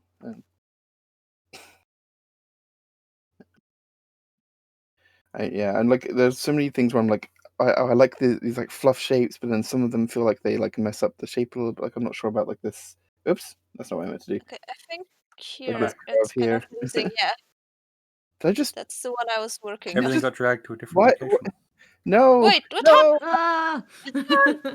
I think I went to undo the move and it undid the resize. I'm sorry, so now it's a bit smaller. It's fine. I'm sorry. I was It's fine. trying You to can go back in the draw YouTube. how it switched to tool. Okay, so Yeah. the butt goes here, Yeah, I just put like extra fluff bits, and I think it sort of create like a and tangent. this one goes here, and this one goes here. Okay, I got that. And then fluff butt. Fluff butt sticks out, and then also there was like fluff on the hog as well. Yeah, They create like a curve. one at a time. And then I there's can only also- I work. wanted to put like fluff on the base of the tail as well, and it like I think it looks weird. I don't know. So you were saying something. It's fine. You can see what I'm doing. I don't know I don't have words. I'm gonna draw it. No words, just fluff. Just Only fluff. It's interesting. This is how I would do it, and then put a bit more definition here on the knee, so it's not. This part isn't as Yeah. important because it's being covered with fluff. So you have the sort of the sort of backwards part here, sort of like a lot more like drawn out, Yeah. rather than being all tucked in. I just dropped the knee a little bit. I see. It's like The two goes ways I know here. how to do it are like the MLP style, where it's like this, as most people draw it, and then there's like the butt sort of curves way down more before the knee Oh yeah, sort of no. comes in. So I think of it as like the arm goes this way, this way, this way, and then this does the same, but the other way around. It goes this way. Well, I guess it's the same thing. It's just this goes here, and this goes here. Yeah. Here, so there's like an extra bone here. It's not just a circle. Oh It's yeah, like yeah, no, definitely. bones. And when I need a bit more definition, like if I'm trying to do a lot of fluff, you have to get a bit more definition. I drew it as two separate shapes, like this one, and then the other one connects here, and you can like smooth them out. Yeah, it usually does help to do the shapes. I'll be honest, when I'm doing the butt, I usually have like the neck, and I usually just do this a bunch until the butt looks right, and then when it's about right, I just sort of have it come down, and I have like the knee come out.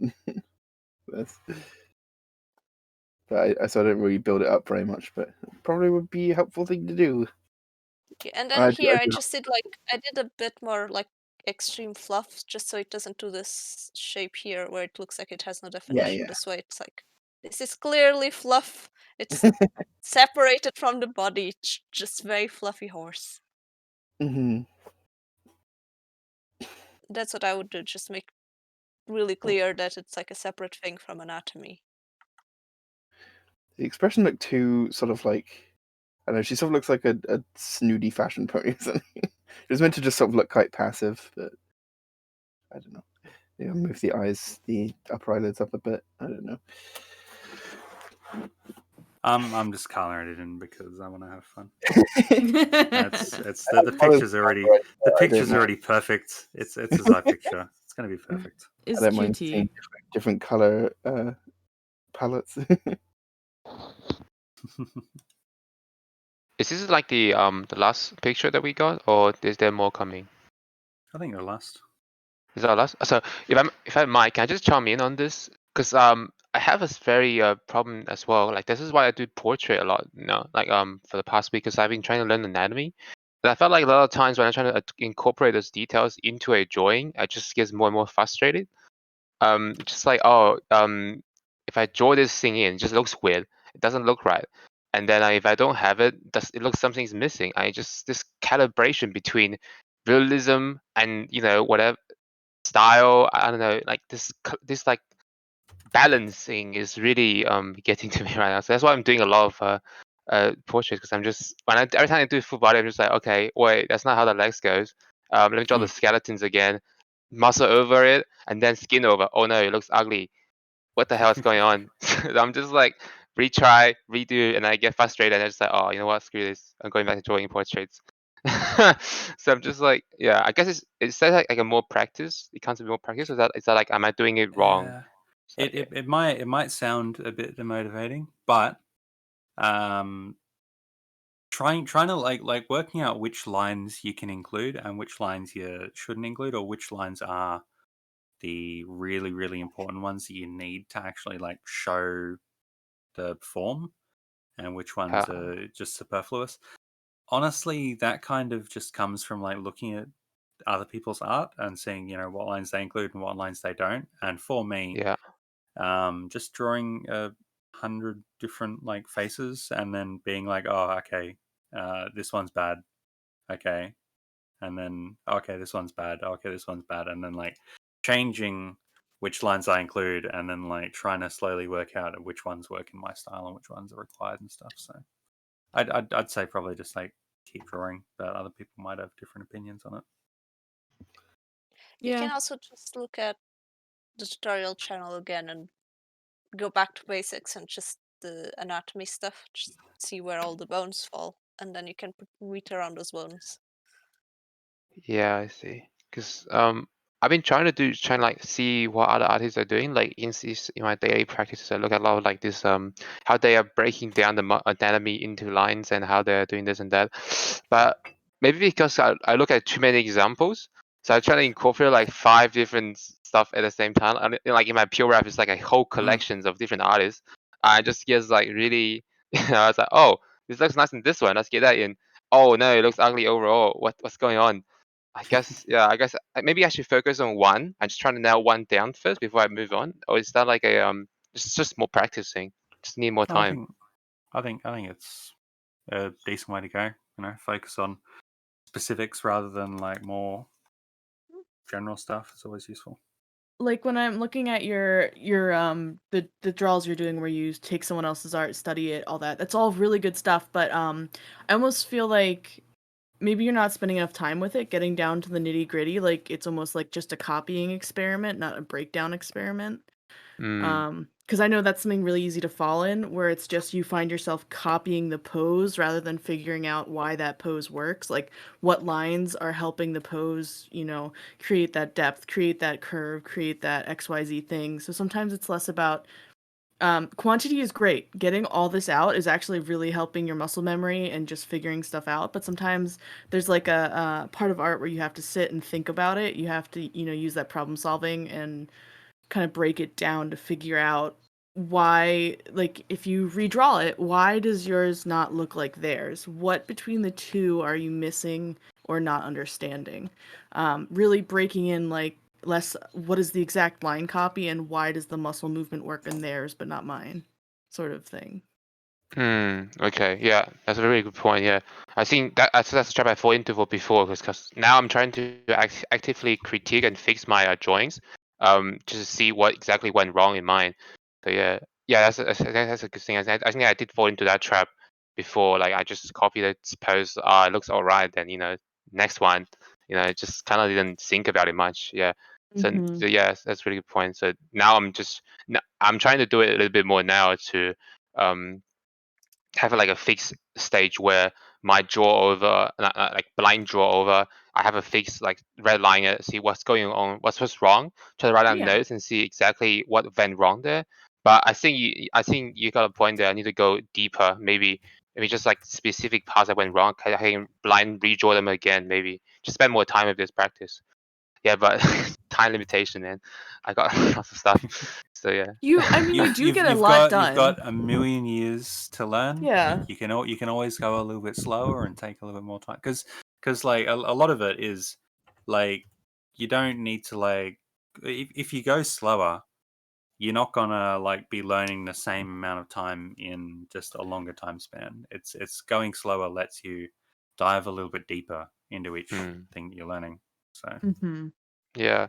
So things like I'm already doing draw a box, right, which usually takes a lot of time, surprisingly, to drawing boxes.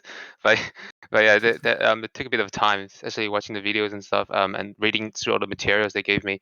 So I'm just trying to squeeze in more. Like I used to do live drawings, but now I don't have much time for live drawings as well. So just I don't know. I guess just take it slow. I guess, yeah. Maybe you can break it down a little bit, be more like do less poses, but dive deeper into them, like really good poses I really like, and just see what exactly went right there. I think Yeah. I'll just do like 6 of them every single day, just for the sake of it. Mhm. So Dive I mean, deeper into the 'cause poses.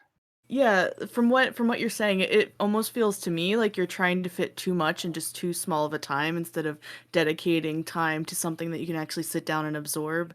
Like if you do 20 different tasks in a span of an hour, what are you actually absorbing? Some of it's great, like getting the passive muscle memory going, getting that drawing, getting that loosen up, but some of it you need to kind of step back, take that critical look, and maybe instead of doing everything every day, you could make a schedule where it's like I'll do Drawlbox on Thursday and I'll do post studies on Wednesday, and like break apart some stuff a bit. Give each thing time to breathe. There's So you no can need like to really rush. focus it. I see. Yeah, I don't know. I got this bad mentality that I feel like I'm just because I'm you guys will have like 10 years way ahead compared to me. Like I just felt like I need to do more, to do more and more, to work harder and That's kind of harder. the opposite from how I see. Okay, when I first, I mean, I've been drawing like my whole life. Like even as a kid, like I would like doodle little like robot characters and fake Pokemon and stuff that I'd make up and like little alien creatures and monsters and things. But like around like 14, I decided I'm going to draw properly. I'm going to learn how to draw anime and I'm going to learn how to draw like furry stuff. And there was like one artist that I like really liked, and who I basically just started like trying to copy. Like I made up my own set of characters similar to hers. I was like desperately trying to like learn how to draw in her style, and it was like really hard because like I can mimic an artist's style much more easily now. But at the time, it's just like when you're first starting out, it's so hard to like wrap your head around forming the shapes and everything. And it's all just muscle memory and general experience that just goes under the bonnet of your art ability without you even thinking about it over time. But the thing is, this artist was like 24, 25, I think, at the time, and I was 10 years younger than them.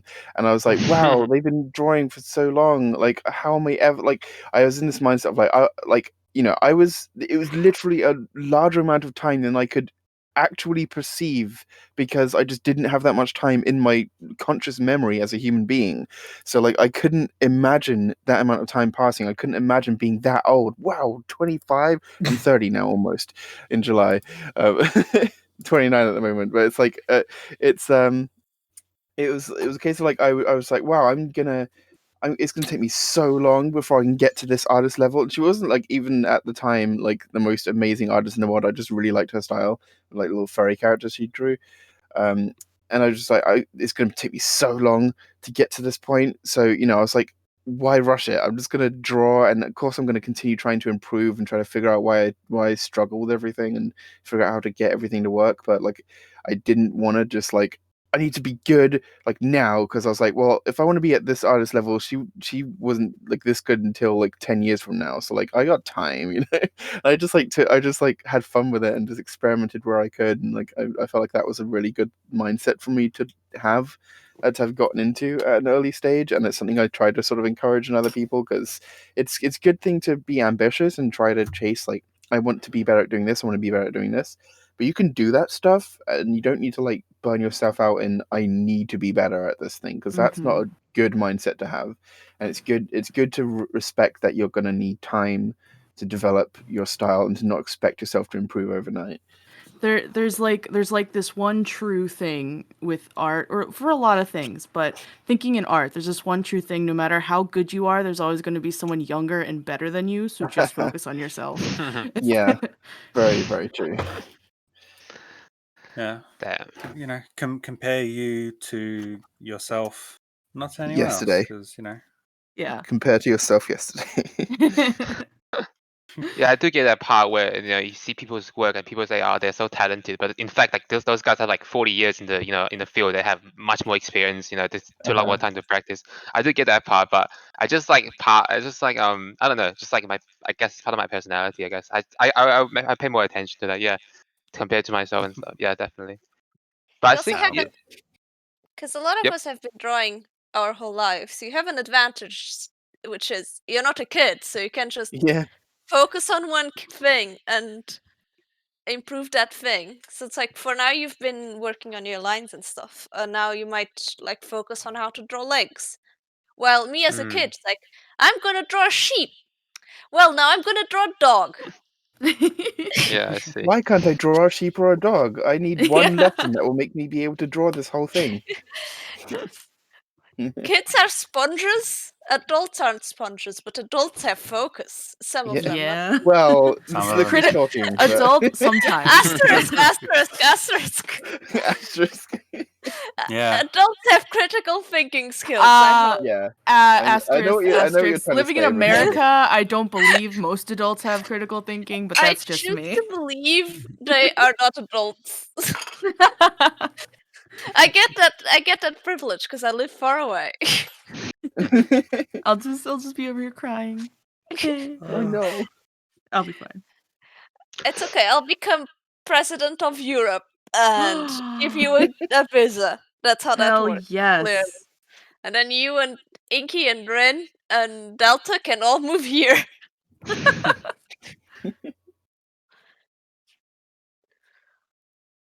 Are we still streaming? I think so. Yes, I we think are. we're still streaming. Yep. So, So you with two that- people, the president of Europe is not a thing. Yeah. Good call. Good call. This disclaimer. Disclaimer. That is not how Europe works. Europe is not a country. I know some Americans struggle with this concept. Well, I guess I'll throw it out into the universe. Is there anyone else who still has questions, art they would like to critique? If not, we'll probably end it here. I still have a question. I have something. Sorry, guys. Denied. You guys No, go ahead. Questions.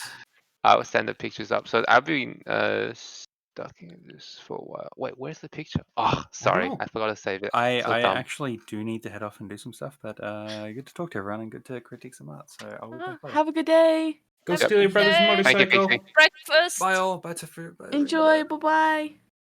All right, let me send it. I did save it. Where is it? Why is it not on the? There it is. Has it been It sent? wants to hide from you. Ah, there it is. So looking down with the muzzle and an expression, like getting this idea right has been pretty bang. It's pretty hard to get, like, show the muzzle is opening, show an expression, while have it like weird angle, like either like looking downwards or looking upwards, or looking upwards at the angle. How do you guys like deal with that? I'm trying to do something like a boxes thing, so I can break the boxes apart. Kind of works, kind of not, to be honest. Like maybe because my boxes are I'm still learning how to draw a box, to be honest. Yeah, maybe that's the problem. So yeah. So it's more just about like figuring out the 3D shape that is the muzzle and how to like move it around on the face. I see. Is that what you're asking? Yeah, that's pretty much, yeah. Okay. I mean, there's lots of ways to do it. I actually picked up this method from CPC where instead of a box, they use a muzzle, like they use a ball. So it's like a ball attached to a ball, and I found that to be infinitely more helpful. Let me go to a part of the stream that's actually visible. So like, if I were to draw a head, little circle, I get my cross going to put everything in place. And then I put a little ball right where the muzzle is. And that way I can like shoot my eyes on really quick. And I make my nose bridge. I connect it to the ball. It comes out, and I follow that ball, and it little muzzle. And I also make if the mouth is open, I make an extra ball, real little tiny ball for the chin, and that helps me dictate, where it'll be on the head itself. Like if I was to do a side view now, um, we get the cross going, so eyes there, and we get another ball. Sorry. What? I accidentally cut you off because I was thinking out loud. Oh, it's okay. But yeah, another ball. Doop doop. And here's like an example of drawing a little chin ball where I have it come down and meet that ball. Nice. So I found, because boxes are great and muzzles are boxes, basically, but just something about a ball, just it was easier to move around place because it's just like a swoop, right? You swoop a little circle and you can make your cross hatches, and there's a 3D object instead of a square where you have to make sure everything's lined up. You got to get every corner, every line, make sure it's in the right perspective, and it's a little more cumbersome. While it's still helpful, I still utilize a box for really difficult angles, and it helps me with like the top of the nose. Like if you have a head looking at an extreme angle, like downwards, I might draw the small ball for the muzzle, but then do a box top for it so I can see where the top of the muzzle would be, and then I can use that to indicate direction. So it's like finding a combination for the muzzle. I don't know. Hopefully that helps. It's just like a quick, brief Definitely. thingy thing. That looks so much more easy to understand. At least in this kind of like not too awkward angle, circle is a lot more easier to think about, and you can just draw the shape of muzzle over it as well. That's actually brilliant. Thank you. That's Didn't awesome. realize it was cut off some parts, but there I just moved them up. But yeah, experiment with that. Try that. I found that really clicked with me, and my muzzles have been feeling a lot nicer because of that ever since I tried. So thanks to CPC. Shout out stealing that. As I mentioned previously, my anatomy is vibes based, so I end up just drawing weird beans and weird shapes and weird circles everywhere instead of actual boxes, because that's not how my brain works. I see. Interesting. Yeah, I think I will try out the circle one definitely for next time. I'm gonna try to do like an awkward angle or something. I'll definitely try out the circle method. It would be very interesting to see. But you have to consider the perspective for the expression as well. Like if the lips gonna curl up, yeah, I guess just come with more practice. I guess Yeah, some of it, a lot of it sometimes is frustratingly. It comes with practice. Find references, dissect those references. Never be afraid to not use a reference. If you can't figure something out, grab a reference. Always. Yeah, definitely. You can have like an arsenal of 20 references at your. It doesn't have to be like the perfect reference that copies every, be the exact pose you want it to be. You can take bits and parts from other references, but each bit, if you give it time to absorb into your head, and like instead of just copying what you see, breaking down what you see instead so you can recreate it in other ways and twist it. And I know. So if you want to practice more with poses and truly understanding the pose and the anatomy, there's an old method of studying that we used to do a lot around here, which is you pretty much are doing the first step where you take the picture and then you try to draw the picture next to the picture, but then using the picture, draw it from a different angle. So it's like the same picture, the same pose, but a different angle. And that'll really push you to really try to focus on how everything connects, how that sounds pose fun. works together. That sounds actually pretty fun. Yeah, it's a Nice. challenge. Give it a try. Ooh. See if you can rotate that. Definitely, Get yeah. your So spatial take a picture imagination. and draw it next to it. Is it blind drawing or is it like you can see the So, drawing? like, yeah, you can see the drawing. So it's like, Okay. picture. You get your picture. You study that picture. You redraw it next to it, and then next to that, you twist the image in your head and redraw it twisted at whatever angle you decide.